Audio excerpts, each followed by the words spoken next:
네, 지난 영상까지는 임세원 교수님 피살 사건에 대해서 좀 알아봤는데요. 그리고 임세원 선생님이 어떤 분인지에 대해서 좀 설명을 드렸습니다. 이번 영상에서는 제가 그전 영상에서 3가지 이슈가 파생된다라고 말씀드렸는데 이슈에 대해서 좀 빨리 설명을 드리도록 하겠습니다. 첫 번째, 임세원법 추진에 대한 이슈가 있습니다. 경희대 정신의학과 교수님이신 백종우 선생님께서 본인의 그 SNS에 글을 하나 올리셨어요. 동생분께서 전달을 해주셨다고 하는데 유족분의 입장을 담으신 글의 내용을 소개를 해드리겠습니다. 2가지를 전하셨다고 해요, 유족분들이. 첫 번째는 안전한 진료 환경을 만들고, 두 번째는 마음이 아픈 사람들이 편견과 차별 없이 언제든 쉽게 도움받을 수 있는 사회를 만들 수 있도록 동료 의사분들께서 힘써줄 것을 당부를 부탁하셨다고 합니다. 그래서 이 내용이 지금 추진되고 있는 임세원법에 대한 추진 배경이 됩니다. 법 제정 추진은요, 대한신경정신의학회라는 곳에서 주도를 하고 있고요, 대한의사협회도 여기에 이제 뜻을 함께하고 있다고 합니다. 내용은 안전한 진료 환경을 만드는 걸 핵심으로 한다고 해요. 그래서 일부 국회의원들은 이미 이 법 취지를 많이 동감하고 있다고 해서요, 조만간에 관련된 논의가 뒤따르지 않을까라고 생각을 합니다. 사실 응급의료 종사자에 관련된 법률이 지난 12월 5일날 개정이 됐죠. 응급의료 쪽에 종사하시는 분들 10명 중에 6명이 폭행을 경험했을 정도로 이게 굉장히 심각한 사안이라고 해요. 그래서 이제 개정된 법안에 따르면 응급의료 종사자에게 상해를 입혔을 경우 10년 이하의 징역 또는 1,000만 원 이상 1억 이하의 벌금에 처한다 라고 개정이 되었다고 합니다. 다만 이게 이제 내용이 응급의료 종사자한테 국한이 되거든요. 근데 이제 의사협회에서 꼭 응급의료 종사자뿐이 아니라 이번 사건을 봐라, 의료기관 어디에서도 뭐 이런 일이 벌어질 수가 있다. 그래서 이제 이거에 대한 대책 마련을 요구한 것이 바로 이제 임세원법이 되겠죠. 그리고 이제 한 가지 더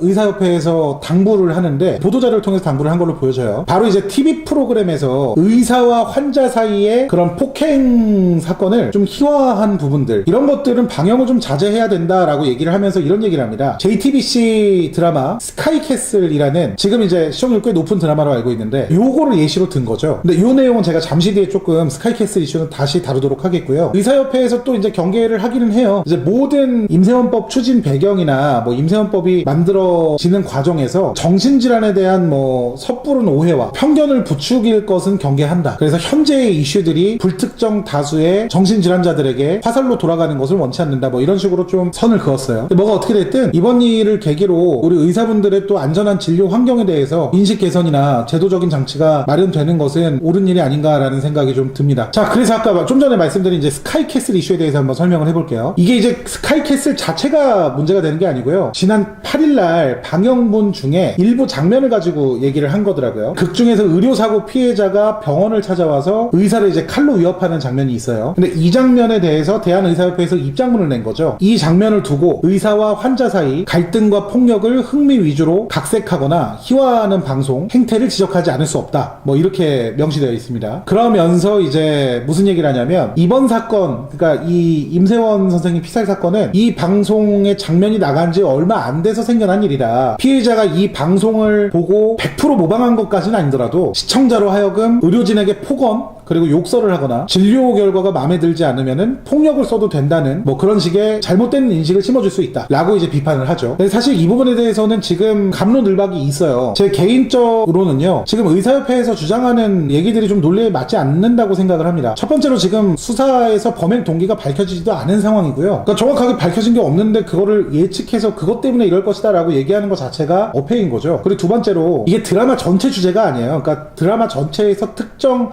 장면을 가지고 얘기를 하는 건데, 이게 이제 모방범죄의 위험성을 얘기하고자 한다면 그동안 지금 한국 드라마나 영화에서 나왔던 다양한 엄청난 막장 소재들이 많지 않아요? 이거는 심지어 장면이 아니라 주제로 이어지죠. 그렇게 따지면 이미 우리 사회가 엄청나게 황폐화됐을 건데 뭐 그렇지는 않지 않습니까? 뭐 예컨대 뭐 아내의 유혹 같은 드라마에서 장서희 씨가 뭐 욕인가요? 뭐 아무튼 뭐 점을 찍으셔갖고 인격까지 이렇게 바뀌는 장면이 나오는데, 우리가 뭐 그 장면 보고 얼굴에 점 찍는다고 해서 우리 인격이 진짜 바뀌는 건 아니잖아요. 그간 뭐 메디컬 드라마나 이런 것 통해서 그런 장면이 아예 없었던 것도 아니고요. 그러니까 모방범죄의 경우에는 물론 뭐 대중매체의 영향이 없다고 볼 수는 없겠지만 사건을 바라보는 개인적인 시각이나 판단에 의한 것이지, 그거를 지금 이제 사건 벌어진 지 며칠 되지도 않은 지금 현 시점에서 특정 방송국의 특정 드라마 그 중에서의 한 장면을 두고 전체 시청자들의 인식을 운운하는 게 제가 봤을 때는 뭐 그다음 논리에 맞지는 않는다라는 생각이 드는 거죠. 정말 뭐 관련 내용으로 이슈를 좀 일으키고자 한다면 가해자 입에서 진술해서 스카이캐슬의 그 장면을 보고 따라했다라는 진술 확보가 먼저 먼저인 것 같고요. 두 번째로는 이제 이런 장면들로 인해서 실제로 의사들에 대한 폭력 범죄라든지 이런 범죄 증가율이 높아졌는지를 객관화된 뭐 수치적인 데이터가 있어야 지금 의협에서 얘기하는 얘기들이 온당하다라고 말할 수 있지 않을까, 좀 그런 생각이 듭니다. 뭐 제 개인적인 의견이에요. 자, 아무튼 스카이캐슬 이슈는 뭐 이렇게 진행이 되고 있고요. 지금 드라마 제작진이 정식으로 뭐 사과를 해야 된다, 폐지해야 된다, 뭐 이런 의견도 있는 걸로 아는데, 글쎄요, 지금 이 사건의 논지가 좀 많이 벗어나는 일이 아닌가라는 생각이 좀 조심스럽게 듭니다. 마지막으로 이제 심신미약과 관련된 감형 이슈가 있어요. 이게 뭐냐면은 지금 이번에 범죄를 저지른 박모 씨라는 사람도 조울증 환자라고 하죠. 굉장히 중증 환자라고 하는데, 우리나라는 이제 심신미약에 대한 형이 감경되는 비중이 굉장히 높은 나라 중에 하나입니다. 그러니까 내가 뭐 사람을 죽이거나 누굴 때렸어도 이게 막 심신, 그러니까 마음이 뭔가 정상적이지 않아서 발생되는 범죄는 그걸 정상 참작해서 봐준다, 뭐 이런 의미예요. 근데 심신미약에 의해서 형이 좀 감경되려면은 범행 당시에 이제 어떤 의사를 결정할 능력, 또 사물을 변별할 능력에 문제가 있어야 된다고 합니다. 그래서 지금까지는요, 많은 부분에 있어서 심신미약을 그 범죄자가 주장할 경우에는 이게 지금 대부분 받아들여져서 형이 감경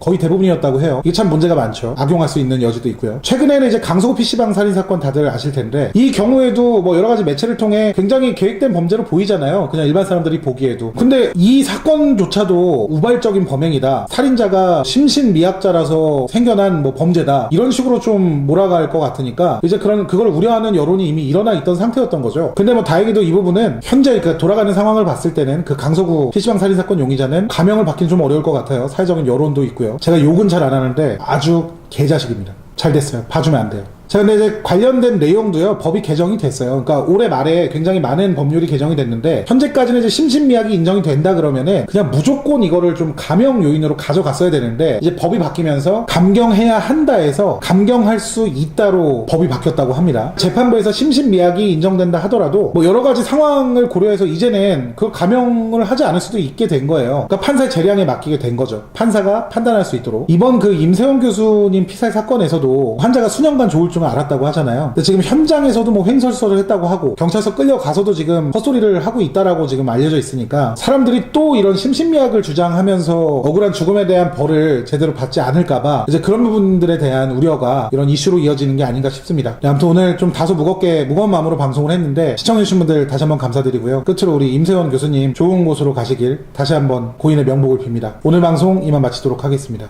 감사합니다.